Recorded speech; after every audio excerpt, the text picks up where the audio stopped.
You're listening to the Outfitter Pros podcast, the show for outdoor enthusiasts by outdoor enthusiasts. On the show, we speak with outfitter owners and outdoor professionals across North America and hear their stories of turning their passion into a profession. Whether you've been in the outdoor industry for years, are thinking of pursuing your own passion as a profession, or simply want to discover new outfitters for your next adventure, this is the show for you.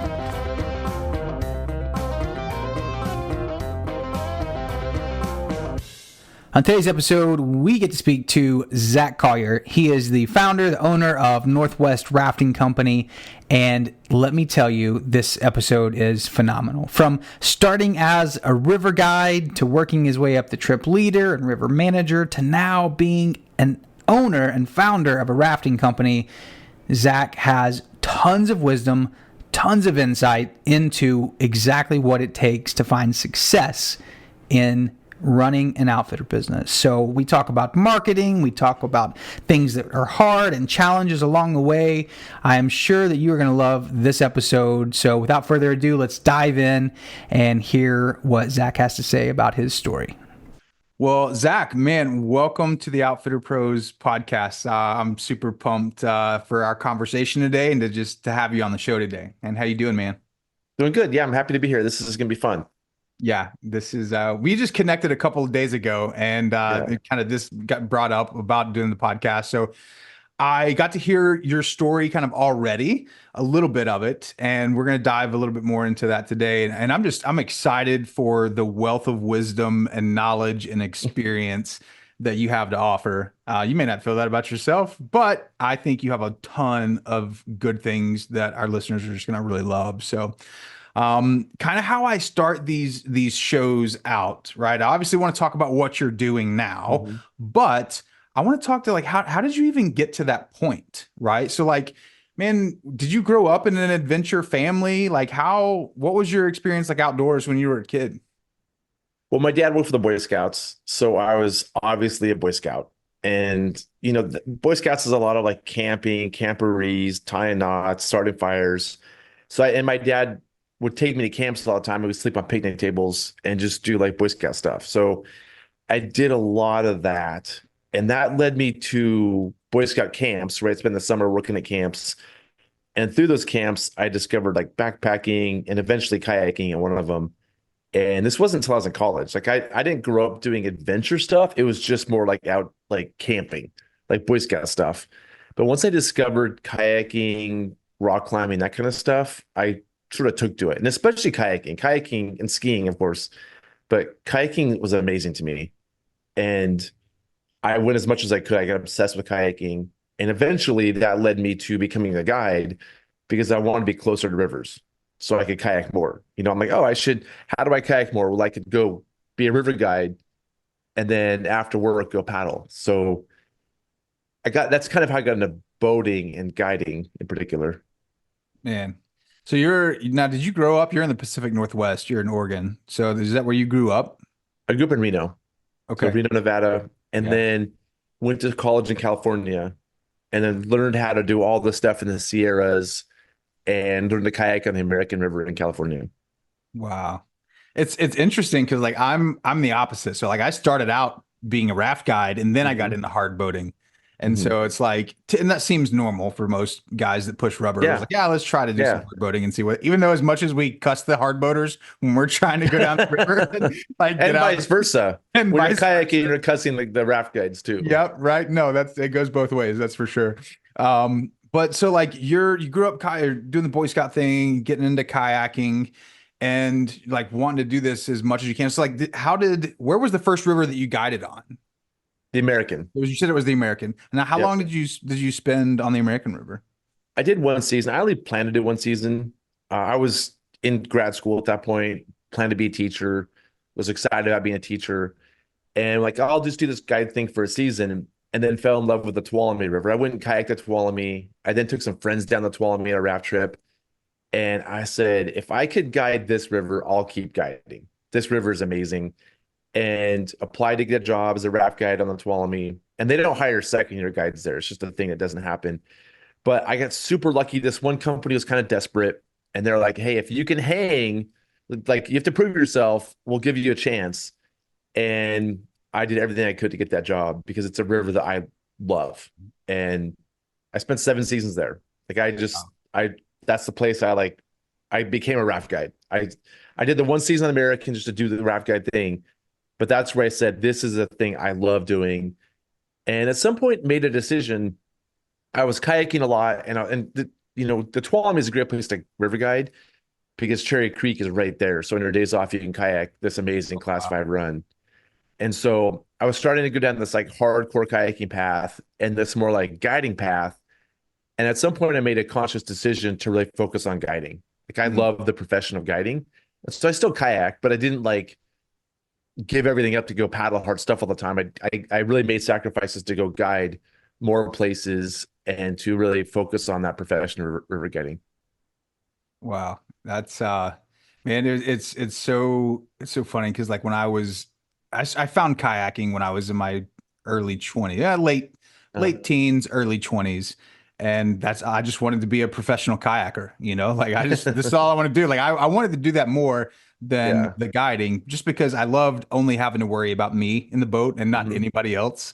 I mean, other than the group you're paddling with, of course. But man, that was I had kids real young too. So are you familiar with any like Southeast rivers? Yeah. Yeah. So I was on the Green River Narrows Hmm. and I was going down rapid transit and a storm had came and I just had my second son like 3 months before this. And a Yeah. storm had came and knocked over a tree to the entrance of rapid transit.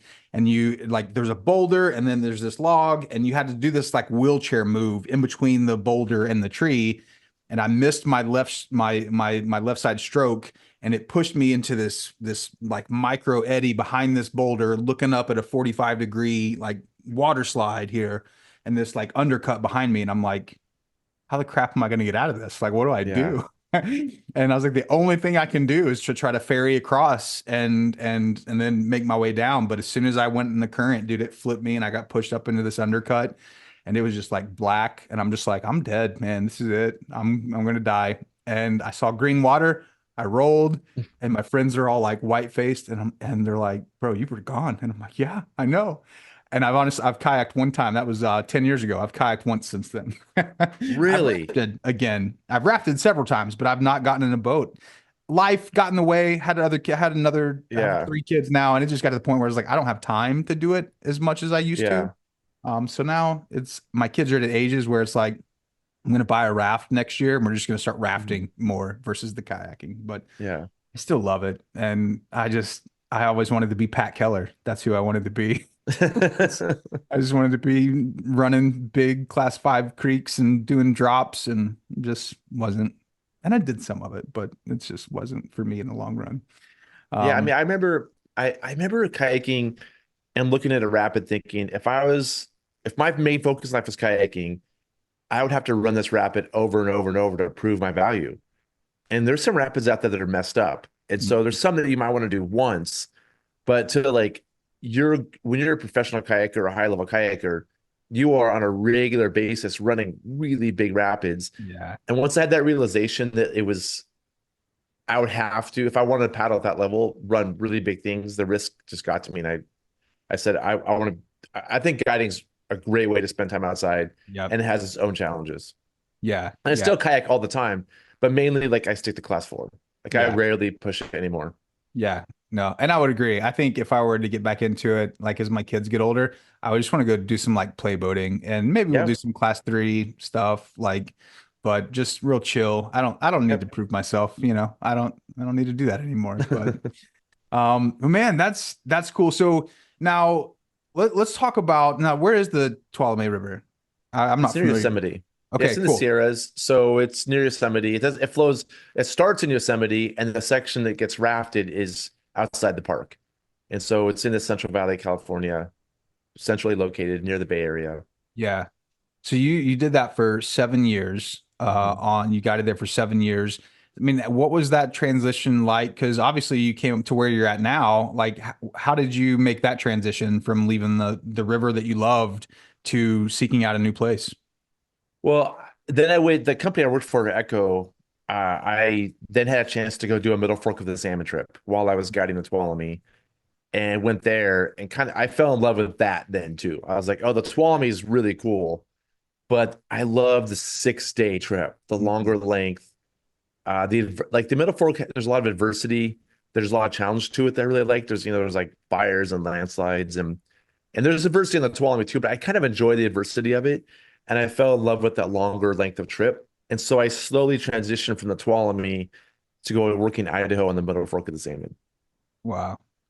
Man, that's something that, that's in depth, man. That's a comprehensive trip to go out there and spend a few days. Like people are on the Grand Canyon for weeks, but like this is Yeah. like more manageable, I think, for like average tourists, right? That is like, we can take a week off and go do Yeah, a rafting yeah. trip. That's pretty easy. Like 30 days, a little bit more difficult, but that's something. And again, I've never, outside of the Arkansas River in Colorado, where I first started guiding, Yeah. I've never been west of that. So it's like I don't know a lot of these big, wild western rivers. Talk to me a little bit about the where you're rafting out now on the Rogue. And I mean, what is the makeup of this river? Is it a wild and scenic river? I don't Yeah, I know. mean, so the river I was talking about just now was the Middle Fork of the Salmon. The Oh, Rogue is sorry, another river sorry. that I guided. Like the company Echo I ran did the Rogue too. And my business now runs both the Rogue and the Middle Fork. Right, right. So like I'm the rivers I do often. Both of them, the Rogue and the Middle Fork of the Salmon, are two of the original eight wild and scenic rivers. Oh yeah. So they're on that original list. They're that special, and they both flow through wilderness. Mm, The Rogue flows through the Wild Rogue Wilderness. The Middle Fork flows through the Frank Church River of No Return Wilderness. So they're highly protected, highly coveted places. good. And the Middle Fork's amazing. It's 100 miles. It's continuous the whole way. There's no flat spots. There's great fishing. There's hot springs, epic scenery. To me, it's like the perfect trip. Man. And I like I think I'm drawn to challenges as a person. And so as a guide, it's a hard place to work because you don't really have a day off all summer. And because the trips are just back to back to back. And there's just logistically challenging. The rapids are hard, especially at high water. The water level changes all summer. It's not dam controlled. So every week is different. I just love the challenge of the Middle Fork. And it's a place I really kind of fell in love with after I left the Tuolumne. Man, yeah. And you're gaining all this experience, right? Because every river is Yeah. different and there's different skill sets that you need Yep. to acquire and learn as a guide. And you're getting all of this experience on the Tuolumne, on the American River, on the this Middle Fork of the Salmon. Like you're Yep. just racking up, man, all of these knowledge points and all of these, skill I mean, sets. that speaks to me. I because that's how I always was. When I was in California, I worked as many rivers as I could. If I could get a day off, I worked for a different company. I worked on the East Carson and the Middle Fork, North Fork American, um, Merced, the Stanislaus. Like I would work as many different rivers as I could. And even like next week, I'm headed to Iceland to go hang out with a buddy who runs a company just to like learn more from him. And Yeah. so like even now, I'll go. Last year, I wrote a trip for another company on the Tuolumne just to like see how other companies are running things. So like I'm somebody who loves learning and like seeing a bunch of different things. So for me, varied experience is what I'm all about as a Yeah. guide. Yeah. And I love that. I think that that's one of the biggest things that kind of stood out to me when I was guiding was you have different types of guides, right? Like there's people that are there just to, and they're about the trip that day. They're about the kind Yeah. of the guide lifestyle. But then you have another set of guides that are like the professional guides, right? And you can tell a difference between two. Like, Yeah. right, there's like these are the guys that are just It's really going and obvious. partying, and these Yeah. are the guys that this is their career. Like, and Yeah. I think that that's the big shift is like this is a career, not just a summer job. This is what I want to do the rest of my life. And I always wanted to be that person, the latter, right? This is what I Yeah. want to do for the rest of my life. Unfortunately, life got in the way, and I'm Yeah. not doing that for the rest of my life, although I still get to kind of work in that realm. But Yeah. man, I think it just makes such a big difference to be that professional. And in your experience, even as you're growing as a guide, going from rookie, I'm sure you went from rookie, now you're your trip leader, you're working Mhm. your way up, even in leadership within the structure of the organizations that you worked for. Talk a little bit about how that even kind of led you to where you're at now, like coming into the company that you have now because Yeah. you were a guide there first, right?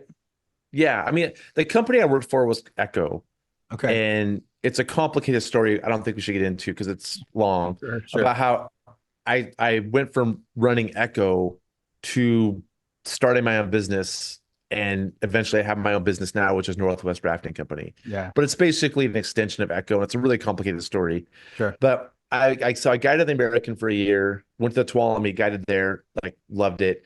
They hired me to be the manager my second year on the Tuolumne. So the next seasons I was there, next 6 seasons I was a manager. Then went to Idaho as a guide, moved up to be the sweet boat driver, which is this unique job of driving this like big gear boat. It's hard. It's a hard job to get. Mm, I eventually got that job and then became the manager of Idaho. And sometimes becoming the manager is just because you're the person who's willing to do it. Like sure. being a river manager is not a super sought after job, but on the Tuolumne, I figured out how to be a manager and guide every trip. And so I could do both. I didn't mind the work. I like the challenge. In Idaho, I could still manage. It was really hard in Idaho, but go on all the trips. Mm, Uh, and at some point, the owners of Echo said, "Hey, Zach, we're going to retire soon. We want to have you work for us for a couple of years with us, and then when we retire, you can run the business." So uh, they found me. Like this wasn't me like saying a lot of guides would sit around the campfire and say, "We're going to start our own company someday." And I want to be an outfitter someday. Like it's like a thing we talk about or things we like discuss. I'm sure I talked about it, but it's really hard to make happen. mm, And I was very lucky that like two of the best outfitters in the history of outfitting allowed me to work with them for 2 years. They taught me how to do a good job mm. and then gave me their business to sort of experiment with. Like I got to run their business before starting mine. It was a Wow. really lucky undertaking. And when I started mine, they were involved in mine in the beginning. So I ran theirs while I started mine at the same time. And then over 5 years, they sold the rest of their business off. And I built up Northwest Rafting Company to be what it is today. But it Wow. was it was it was an interesting path. And it's not something where I don't think I could have said, I want to be an outfitter and made it happen. Yeah, Because it required a lot of luck on my part. sure. And there's very, very few outfitting businesses out there right now that are owned by people that were guides who figured out how to finance it on their own. Mm, Like I only know of one other one. yeah, Usually there's there's wealth involved. Some sure. sort of like somebody was a guide and they found some source of wealth through like a customer who really likes them or a parent, or they were maybe like had some job, they made a bunch of money in the past and they just have it.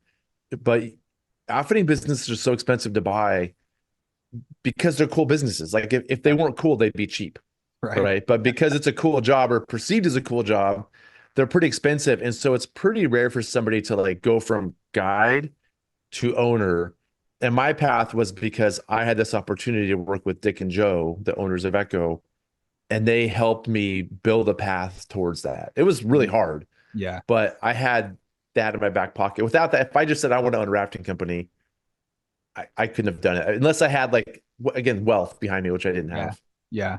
So, and I'm sure a lot of the people that I speak to, what you just said with Dick and Joe Yeah, is a pivotal part of their experience to becoming a successful outfitter owner. Is they had someone who like invested in them, right? They had someone that yeah, came alongside of them and taught them what it takes. Because as a guide, even as a river manager, it's like you get to see some integral parts of the business, but you don't get to see all yeah, of it. And so, how yeah. was that experience for you? How important was that experience for you to launching you into running as the successful outfitter that you do today? I don't quite understand the question. How important was being a river manager to No, running an outfitting business? how important was it to have the owners, Dick and Oh, Joe, Dick and Joe. coming alongside of you to help equip Yeah, I you for that? mean, absolutely crucial for me. Mm, Um, it's because like when you're a guide, becoming a trip leader is a different skill set. All yeah, of a sudden you're like, oh, I have to communicate with guests and to have to manage guides at the same time. It's a hard job. And then going to become a river manager is an entirely different set of skills. Like a lot of times people hire the best guy to be a river manager and they yeah, suck at it because it's two different skill sets. right. And so a lot of river managing is like the person who goes to the dump, or the person who does Excel spreadsheets, or the person who can talk to the owners respectfully, and like, or and also handle guides' special needs and requests, and Yeah. like say no to some of them, but do the ones you can. And then owning a company or managing a company is a whole other skill set. These are all like guide, trip leader, river manager, outfitter are all different jobs. As a manager outfitter, you have like insurance and uh, taxes and buying equipment and just like all these things that uh, you don't learn about being a river manager. And Right. so it's almost like a whole different job. And so for me, having Dick and Joe help me bridge that gap and say, hey, Zach, here are the 14 things. And Joe wrote 14 things on a piece of paper for me once. These are the 14 things you do. It was nice to have that list. And then he's like, we're going to once a month work on mastering one of these things. Wow. And like insurance is really hard. It seems like you just get insurance, but something like insurance, like diving in and figuring it out and trying not to overspend and getting the right insurance is a whole task that you have to either learn on your own or have somebody kind of hold your hand and show you how to do it. Yeah. Yeah. Yeah. That's good, man. Just having a framework, right? A framework for success that's Mm-hmm. going to help you to the best of your ability. Now we know there's going to be some luck involved for sure, but there's going to be a lot Yep. more intention and strategy that goes into how do we do these things well, right? And one thing, and we were I want to kind of shift even into how Yeah. that experience and starting Northwest Rafting Company now is like. What were some of those early challenges when you first started your business, coming from a wealth of experience in the past, but to now launching your own business? What were some Mhm. of those initial kind of struggles and challenges you had to overcome? It's selling trips.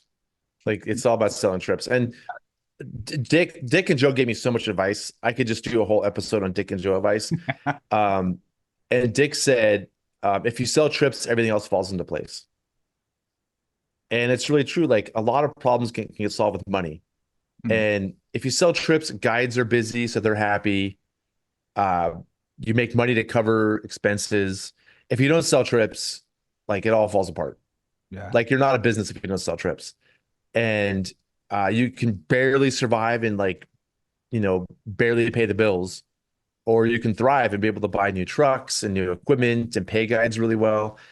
And so that advice Dick said, he says again, like if you sell trips, everything falls into place, Mm, rang in my head. And when we're getting started, it's all about selling trips. It is not easy. I think a lot of guides are like, oh, you just like turn your lights on and have a website and people magically come. And it is not like that. It is really hard to fill trips. And yeah. so that was, it took me a while when I got started to actually fill trips. Yeah. And so when did you start your business? 2009. 2009. Yeah. So 2009, I mean, things have changed a lot since then, at least as we talk about marketing, right? Of Yep. how do we sell trips, right? That's marketing. You have to market your business. So Yeah. what in 2009, I mean, what were some of those things that you were doing to market trips and how has that even changed today? So let's go back to 2004 when I Okay. started running Echo, like 2004, 2005. Uh, Back then, there was a transition to like the internet.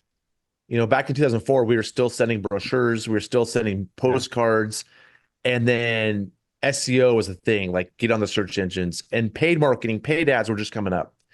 And so Echo had a really bad internet presence. And so I obsessed on SEO and just like how to get people to your website and how to convert people from your website to sales in that time frame, like 2004 to 2008 for me. That was 100% I was obsessed with. And I learned everything. I know everything you know about SEO circa 2007. Yeah. Like I could be a pay, that could be my job. I could be like the new Paul if it was 2007, right? And it's changed since then. So it's not, I'm sure I'd be terrible at it now, but like back then I could hand code websites. I had to learn everything. So like I taught myself how to write HTML. I taught Wow. myself like some PHP so I could do WordPress stuff. Like I learned how to do the back end stuff. I also learned a lot about design to make things look beautiful, a lot about how to like convert people by like having the buy now button in the right place and all those things. and then all about the SEO. Well, around 2009-ish, when I started my company, it sort of shifted more, not more towards, but started to shift towards social media to where like Facebook was like a thing Yeah. back then, and Twitter, and that was even pre-Instagram. And when I was running Echo, I was running two businesses simultaneously, Echo and then my company, which was starting. I decided to run Echo on a traditional marketing plan. Like, let's just keep doing, send a few mailers. Let's just keep plugging the website, keep working on SEO, keep building links to have like a big link profile. I said, let's build Northwest on social media because I had no money. Yeah. I can't afford to like, I was still working at SEO as well, but SEO takes time to build. I couldn't just start a business and all of a sudden rank well for things. Yeah. Let's go all in on social media. And so I really focused on social media, and we after a couple of years started doing really well with that. Mm. Like that actually we were and a lot of people, I would go to conferences and people would say, how does Facebook sell trips? We don't believe Facebook sells trips. And I learned that like your one post on Facebook does not sell trips, Yeah, it's good. but the relationship building you do Yeah. by hitting people different ways. You hit them on Facebook, you hit them on Twitter, maybe. I don't really use Twitter, but that's a way you could hit them. Sure. Hit them on LinkedIn. Maybe they see you on a website they go to. You need to hit people like three or four different ways. And Facebook was an easy way to get in front of people and develop relationships with them and Yeah. share what you believe. And so we continue to tell our story through social media for the next 3, 4, 5 years, and found that really worked. And it was like driving people to do trips with us. And so I got to do a case study between like traditional marketing and social media marketing, which is really Right. cool. And then I don't know, 2015, I think, is when I bought the last piece of Echo. We had a choice. I could be Northwest or it could be Echo. I could be either one because I own both brands. Echo was just like at that point 40-year-old brand. And I talked to the guides about it, like, what would you guys want to do? And they really bought into the Northwest brand. Mm. And even they bought in, I think, because of the social media. They really believed in a lot of the stuff that we were doing and the communication that we were doing.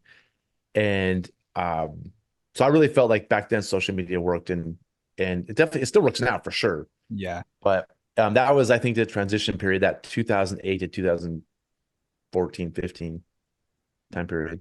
Man, and so many outfitter owners that I speak with, right? Or I think you are in definitely the minority of like, I want to learn how to do all these things, and I think that that makes a big difference, right? Because it's like, man, if you take the time, there's two ways of doing this. You can Mhm. pay to shortcut things. You hire Mhm. people to do it for you, or you can invest sweat equity, right, into this, invest Yeah. time into it and learn how to do it yourself. And a similar story to me of how I learned how to do marketing in the first place. I just studied it and I learned. Yeah. I spent thousands of dollars on courses and thousands of hours on YouTube and just the computer learning and exploring and researching these things. Yep. And so, and it's paid off for you. So, Well, I had to do it. I had yeah, no choice. Like right. I don't have money. So Yep. like if I had like $1 million in the bank, I would probably much rather hire somebody to do the market. Like, hey, do Yep. my marketing for me. I'm gonna go on vacation. I'm gonna go skiing more. I don't Yep. want to stay up till 3 in the morning learning how to like do right code HTML. Yep. I had no choice. If I wanted to succeed in this business, I had to. Mm, I yeah. I I just not I don't think I wanted to learn that stuff. Like right Yeah. now, I don't want to learn marketing, honestly. Yeah. Like I'm at a point in my life where I put so much energy into it. Yeah. I don't want to be doing marketing and learning about it. Now, I feel like a recession's coming, so I'm starting to like listen to podcasts again, dive into what helps SEO right now. I'm starting to put my head back into it because I'm worried about bookings dropping, but it's not something I want to do. Right. It's just Right. out of necessity. Yeah. And trial by fire, right? You just have Yeah. to put your feet to the ground and go. And I think Yeah. that that's just that grit, right? That's so much of, I think, what makes or breaks a business is the passion for something, right? The passion for a dream, which Mhm. is what this whole kind of show is about, right? What is the journey of turning your passion into your profession look like? And for you, it looked like a lot of long nights studying about shit you didn't want to read. and that you didn't want to have to learn, but you did because you had passion for what could be and what would be if you just put in the time to do it. And I think Yeah. that's a major thing that I think people need to understand, right? Is like if you're not passionate about growing and really maintaining an outfitter business, then it's not going to work.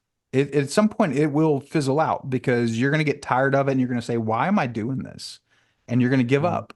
I experienced that with an axe throwing business that I started in 2018. It was great. I was like, I like to drink beer and I like to throw axes, I guess. I've Yeah. never thrown an axe, but it sounds like a good business opportunity, but I Mhm. wasn't passionate about it. And I even had a Huh. mentor say, "Hey, are you passionate about this?" I'm like, "That's a Hmm. good business idea."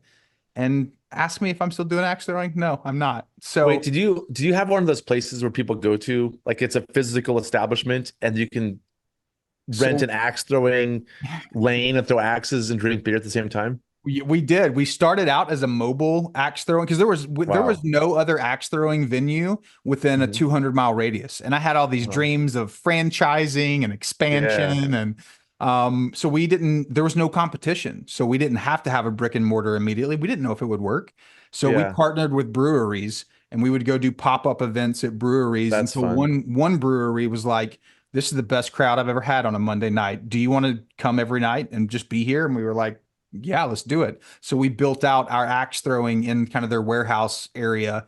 And so it was cool, man. It was really fun, but I wasn't passionate about it. Met Hmm. a lot of good people, made a lot of good friends, but Man, I think I could get passionate about that. That sounds amazing to me. I mean, uh, I have a set of throwing knives right here, just so you yeah, know. Like I'm into throwing sharp things. I was a Boy Scout. I'm into throwing sharp things at wood. So like that could be my next career. dude, hey, I can tell you how it all works and what you need to do to Yeah. get there and set it up. So but passion, man, that's the thing that needs to drive people forward, right? So let's, in fact, we talked about kind of, just the social media and just the investment, your time Yeah. investment into to marketing. As you were doing those things, I kind of want to even dive a little deeper into the social media side of it. You talked Mhm. about SEO. Obviously, we know that SEO works and we have to have a Yeah. presence on Google, but today, what's your strategy for your social media? Like, how are you really trying to get your messaging across to people? Or like what's been like the golden nugget of like, man, this really works well, and we see a lot of just good kind of return on this. I would say right now my marketing strategy is summed up in like, let's just go be awesome and not afraid to talk about it. Mm, That's right now. Because we're a mature business. Like our bookings are good. And so for me right now, and we do multi-day trips. And so people, it's not like a day trip where you like go to Colorado and you do a day trip and you may never go to Colorado again. Like people, we're the destination. And so if people have a really good trip with us, they'll come back on the same trip or a different trip with us. They'll come back for that same destination. And people book with us every year sometimes, every year, every third year, every 4 years. But we're now at a point where we depend on repeat business. And yeah. so if I had a strategy now, it would be let's just keep sharing the awesome stuff we're doing. Mm, And for us, those things are like running great trips, having great guides. We teach a lot of courses, so demonstrating that we're really good guides. We're so good that we teach others. And wow. so keep like sharing those things. Like it's a lot of brand building. Let's just remind people that we're awesome Yeah. and that we're continuing on this path. So, and that's not even a strategy. I mean, that is a strategy. That's what we're doing. But I don't do enough social media these days. Like I've been kind of lax. I feel sometimes like I'm Rocky and Rocky 3. Like we've had a good run and I'm kind of just hanging out, going on podcasts and having fun and not like I'm not buckling down like I should be. And like some new company is going to come like clubber laying me Mm, and I'm going to be like, "Oh, I got to buckle down again." yeah. And so I kind of need to get whooped upside the head to get motivated again to have a social media strategy. Maybe the recession is my clubber laying, but I've been kind of uh, not that good at marketing the past year or two. We've been really dependent on like people coming back. And Yeah. COVID was unique. Yeah. COVID actually like we didn't market then either. So I kind of lost the like, I don't know, the energy to do it. But if I was to give advice to like a new young outfitter, I would say um, do social media, but don't like do it in the way that's like, here's a photo of us, click the link below the book. Right. Or like they're not no one post is going to get somebody to book.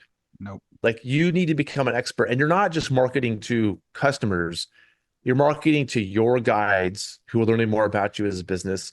You're marketing to other river guides who are followers of you. If somebody does a trip on, like, let's say the Ocoee, and somebody on the boat asks, what's an overnight trip I should do? You want them to say, go do the Middle Fork of the Salmon with Northwest Rafting Company. Yeah. They may have never met us, but if they follow us and they believe in what we're doing, like another guide might sell the trip to us. Mm. Or you're marketing to other raft company owners. Again, like somebody calls the owners like, hey, I've always wanted to do an overnight trip. Who should I go with?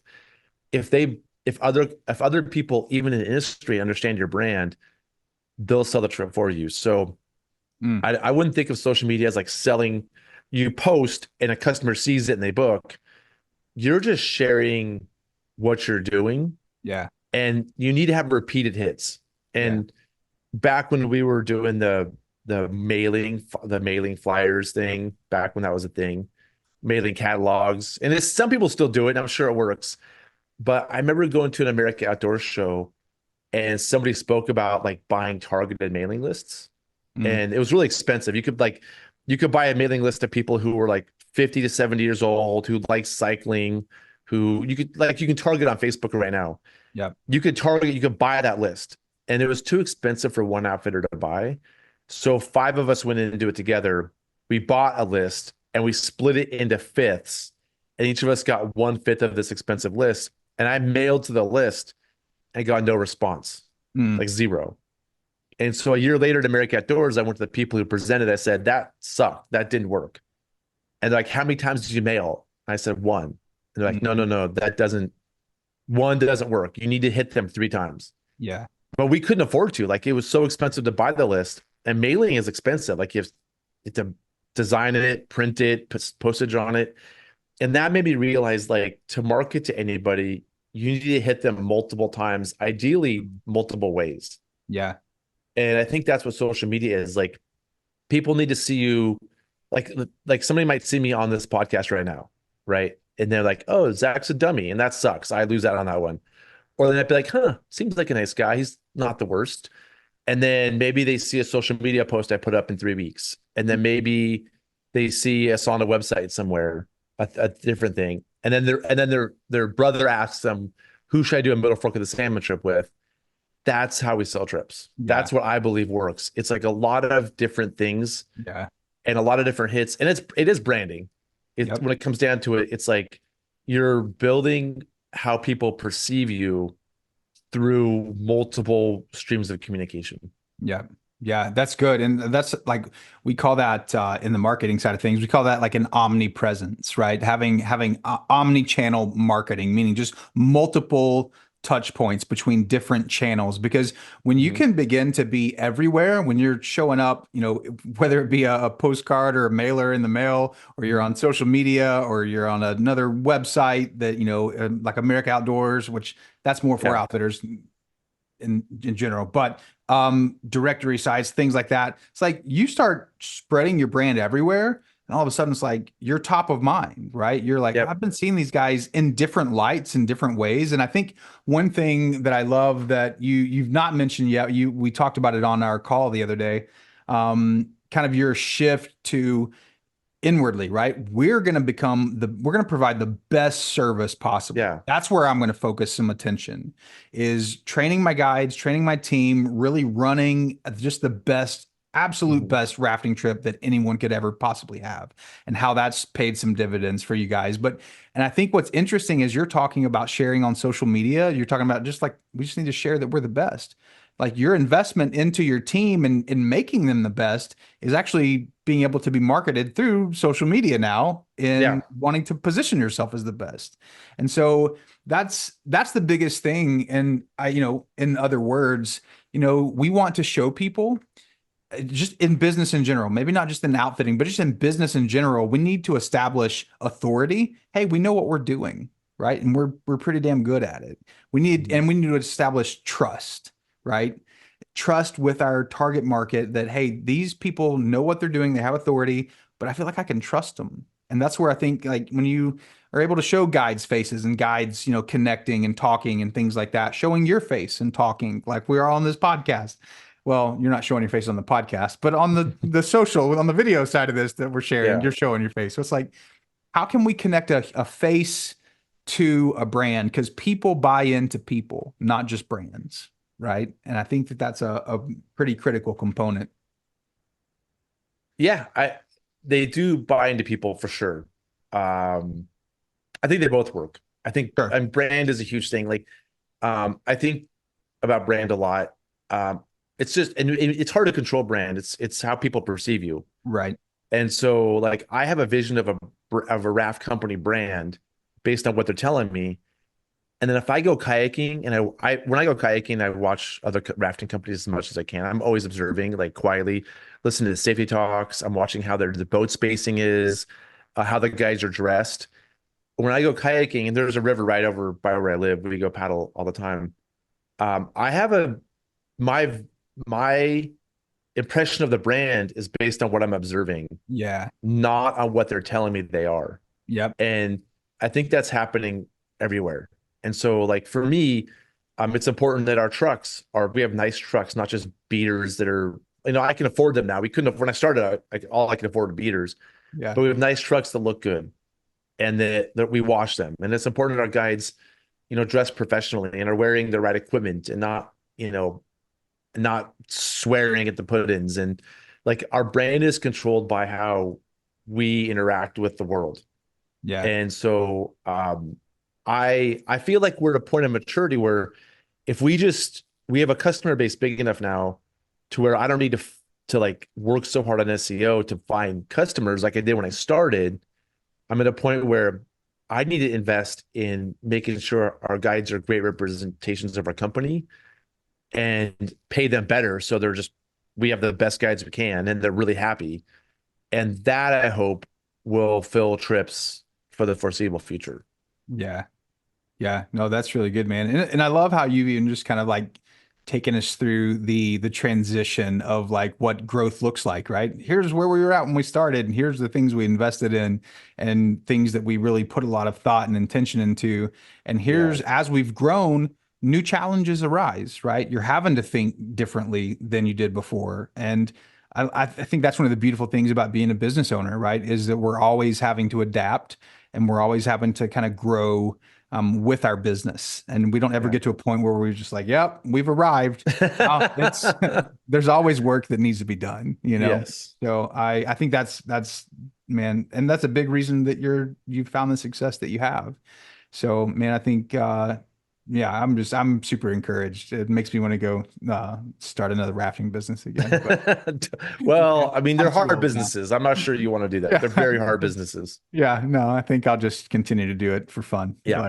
But so man, as you had this all of this tons of experiences thinking back over the years, if you could think of just maybe one, and I know that's really challenging, but like Mhm. what's been one experience that you've had in your business, could be on the river, could be off the river, that really stands out is just like, man, this is one of those things that I'm never going to forget for the rest of my life. And it probably wouldn't have happened if I wasn't running this business. There's a lot. Yeah, Questions like this are really hard for me because I there's know. so many. Honestly, like we do trips in Bhutan, and it's this like place that to me is just dreamy and amazing. Yeah. And my ability to go there every year is the coolest like gift I have. And I only can do that because we have a successful business Mm, and that people trust us to take them around the world to this tiny country between China and India. mm. Like if I didn't have a successful business and people that trusted us, I couldn't go myself. And so every time I go there, it's a gift. And I'm so grateful that I get to spend time there. And it's one of the perks of running the business we run. Yeah. Have you taken the King of Bhutan rafting yet? No, no, no. But an interesting thing is, you can't. One of my good friends, Ugin, who actually he's our partner in Bhutan until he passed away. He was personal friends with the king, and he met the king when he was the prince, and he taught him to kayak, Oh, that's cool. and so he became personal friends. And once the king became the king, he wasn't allowed to kayak anymore. But when he was younger, he like did some cool stuff. He's a really interesting guy. And I guess his father, the fourth king, who's still alive, the king is the fifth king right now. The fourth king who's still alive is a big mountain biker. And so every time I go to Bhutan, I mountain bike a little bit, hoping I'll run into him. I hear that's the best way to meet the fourth king is on a mountain bike trail. So I always every year do a mountain bike trip somewhere in the hopes I'll meet him on a trail. That'd be a wild experience, It would man. be wild. It would be. I just had some friends that came back from fly fishing in Bhutan, Uh-huh. and their guide took them in this section of the river, and they were like, they could see all of these fish like pulled up over here, and they were like, "Why don't we go fish for them?" And they're like, "Oh, we can't. Those are the king's fish. We can't fish for those." So it's like, Really? that's what that was the story that was told. It Huh. was just like, "Oh, no, Interesting. we can't fish for this section. That's the king's section that he uses." So, just it's interesting, man. Interesting cultural perspectives and changes that we don't get to experience here in the States. So, It's and amazing. It's so cool over there. It's yeah, so culturally amazing. yeah, I'm hoping to go. I want to do a fly fishing trip to Bhutan, hopefully in the next year. I'm working on it, but Sweet.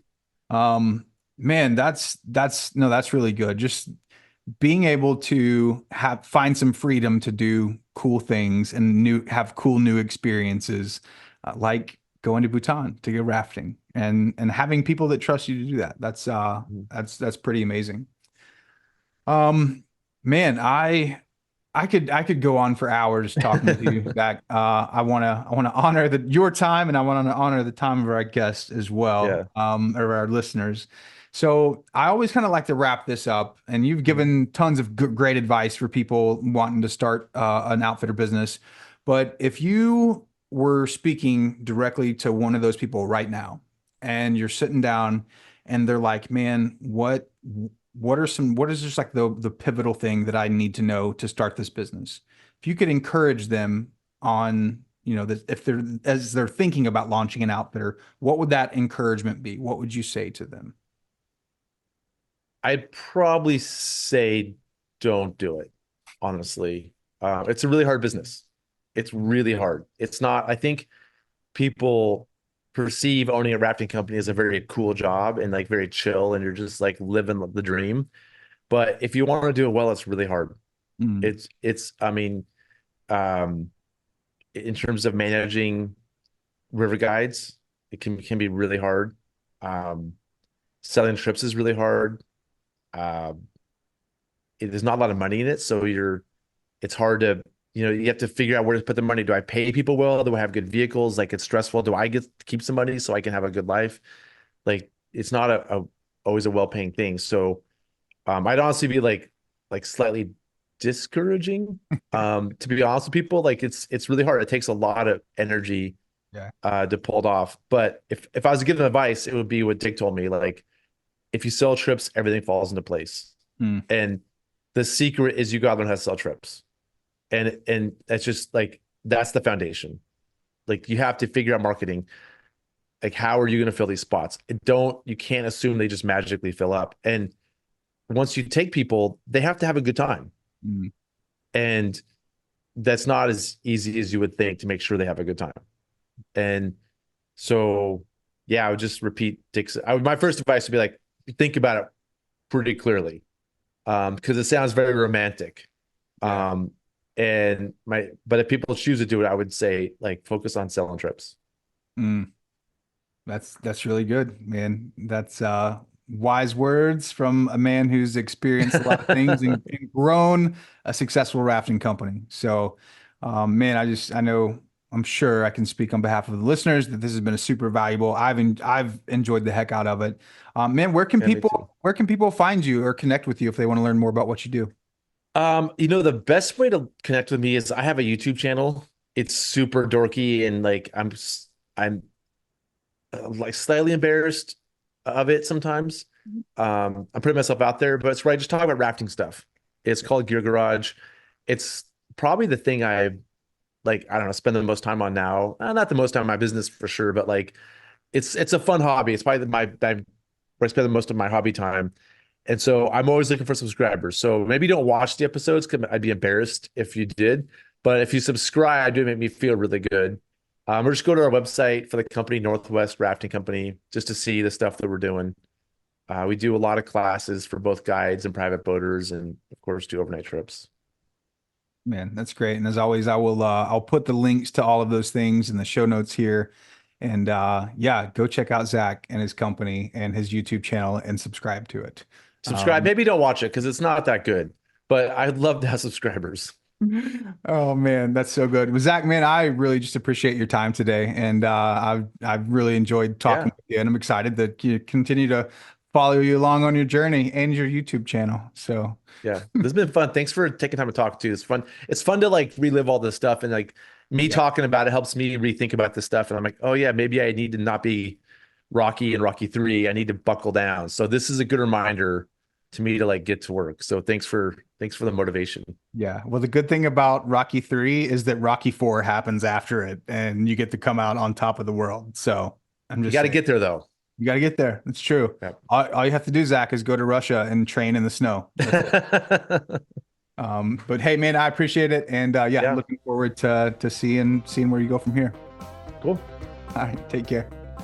If you enjoyed today's episode of the Outfitter Pros podcast, do us a favor, subscribe on whatever platform you're listening, Spotify, Apple Podcast, Google, wherever you get your podcast, subscribe.